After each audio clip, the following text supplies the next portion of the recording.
Hello students, Namaskar. How are you all? My dear students, today we are going to conclude the fourth chapter of political science. The name of the chapter is Executive, and we have discussed about various topics during various lectures, and today we are going to discuss about the Prime Minister. In your earlier classes, especially in ninth class, you have studied about the powers of the Prime Minister. And you know well that the Prime Minister is very important part of the government and he is head of the government also. The Council of Minister is headed by the Prime Minister. Therefore, he is head of the Council of Minister also, and his functions are very important because the Prime Minister, all the cabinet meetings are headed by the Prime Minister. And if the Prime Minister loses the majority in Lok Sabha, the whole Council of Minister has to resign. Prime Minister appoints various ministers, and regarding this, he is totally free to whom he wants to appoint as the minister. And not only he appoints the ministers, but he distributes portfolios to different ministers. He works like a bridge between the president and the council of ministers. Whatever the decisions are taken by the council of ministers, the decisions are conveyed to the president by the prime ministers. Many times he has to lead the coalition government also, so it is his major responsibility to manage the relations among the different political parties. Many times it creates disputes or differences among various leaders of various parties. Therefore, he has to manage also. And it depends on the Prime Minister how does he manage. Prime Ministers like Indira Gandhi, Mrs. Indira Gandhi, who had strong control over his ministers, so the whole activities, all the activities revolve around the Prime Minister. Now, Council of Ministers. First, I will say that he is like a moon among stars. So, now Council of Ministers. First, we will talk about what should be the size of the Council of Ministers. Though different scholars have different opinion regarding this, but in 91st Amendment Act in 2003, the size of the Council of Ministers was determined according to exigencies of time and requirement of the situation. Many times, some prime ministers have a big size of council of ministers, but still it is expected that 15% of total number of members of the House of the People will be appointed as the minister. So, what are the types of ministers? There are three types of ministers. 1. Cabinet ministers. 2. ministers with independent charge, and third is state ministers. Cabinet ministers, they are the they are in charge of major portfolios or major departments who take important decisions, and these are the most powerful ministers after the prime minister, and all the important departments are allotted to the cabinet ministers like home minister, minister of foreign affairs, finance minister, transport minister, etc., including defense minister also. So, like this, these are cabinet ministers.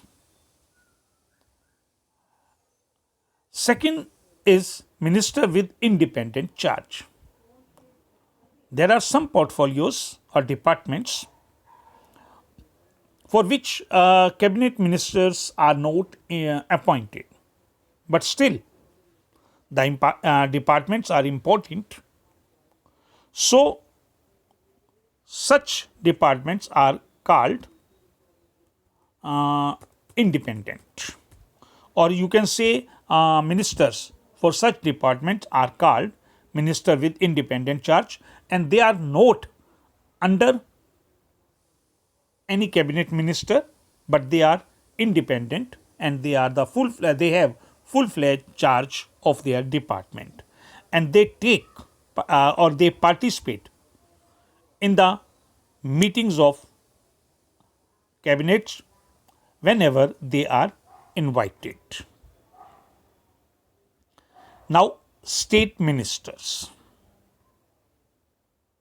State minister, these are the junior ministers who work under the cabinet ministers or minister with independent charge. Now, the work is distributed by the cabinet minister to these ministers. Though they are not so important, but still they have important role in the council of ministers. So, in this way, these are the various types of minister, and size of council of ministers I have already discussed. Now, we come to as we have discussed that about the political executive. Now, we come to permanent executive. You have read in your 9th class about the permanent executive.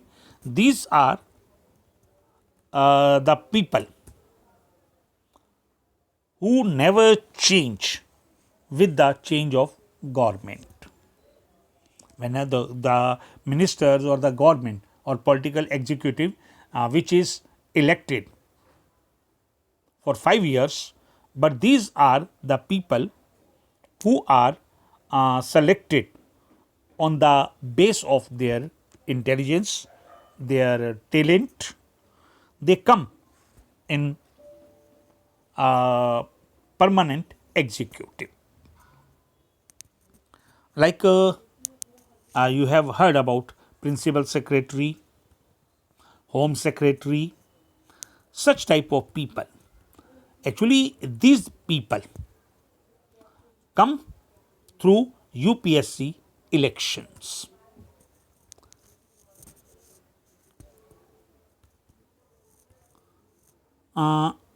If you talk about this part of government, the executive organ of the government, that includes prime minister and minister, they are not expert of their department. Like a finance minister does not know much about his department or much about the finance. A health minister may not be a doctor. They are just the political executive, they are just policy makers, and they are answerable to people. But trained and skilled officers who work as permanent employee of the government are assigned the task of assisting the ministers in formulating policies as well as implementing these policies. In a democracy, the elected representatives and the ministers are in charge of government, and the administration is under the control and supervision. In the parliamentary system, the legislature also exercises control over the administration. So, the administrative officers cannot act in violation of the policies adopted by the legislature. It is the duty or responsibility of the ministers to retain political control over the administration. Therefore, India has established professional administrative system. This machinery is made politically accountable. The bureaucracy is also expected to be politically neutral. This means that the bureaucracy will not take any political position on policy matters.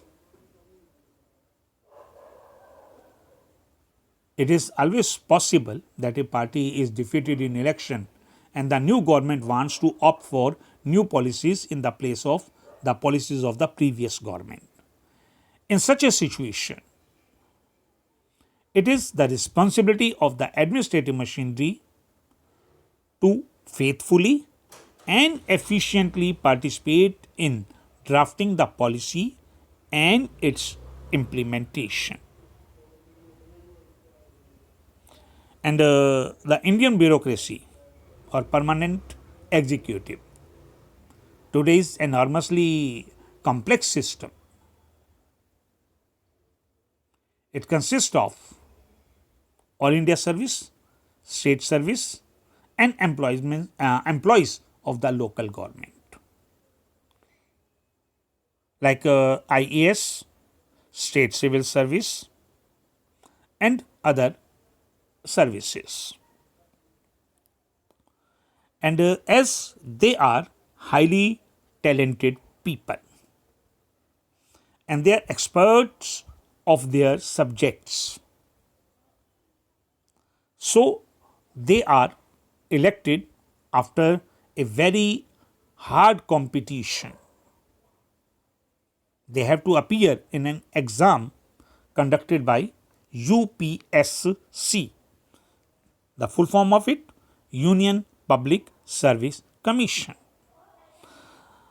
The government gives the number of officers that it requires, and in this way all over India UPSC conducts exam, and after a very stiff competition these people are elected. While efficiency and merits are the norms for recruitment, the Constitution also ensures that all sections of the society, including the weaker section, have an opportunity to be part of public bureaucracy. For this purpose, the Constitution has provided for reservation of jobs for the oppressed class people, or you may call it them Dalit or Adivasis. Subsequently, reservations have also been provided for women as well as for other backward classes. So, these provisions ensure that the bureaucracy would be more representative and social inequalities will not come in the way of recruitment to the civil services. So, in this way, bureaucracy is an instrument through which welfare policies of the government reach to the people, but most often it is so powerful that people are afraid of approaching a government officers. You have read, it is easy to contact a political leader, but it is very difficult to contact a deputy commissioner or a superintendent of police, like these bureaucracy members. Some of them are so capable that they are able to handle the problems very effective manner. On the other hand, too much political interference turns the bureaucracy into an instrument in the hands of the politicians. Though the constitution has created independent machinery for recruitment, many people think that there is no provision for protecting the civil servants from political interference in the performance of their duty, but still government has made provision for this, and they have given right to information. In this way, people can claim, or people have power to know about the procedure in which manner they work. So, we can say that permanent executive is very important part of our government. I hope now you are able to understand this chapter, and I would like to say that if you have book, then you should solve the exercise given in the end of the lesson, as well as you can prepare your own notes. And one thing I would like to say, if you feel that there should be some extra material also, then you are free to express your views and give your precious suggestions. Only likes or dislikes, these do not matter, because one person cannot satisfy everyone. But your suggestions to improve are always welcome. Thank you.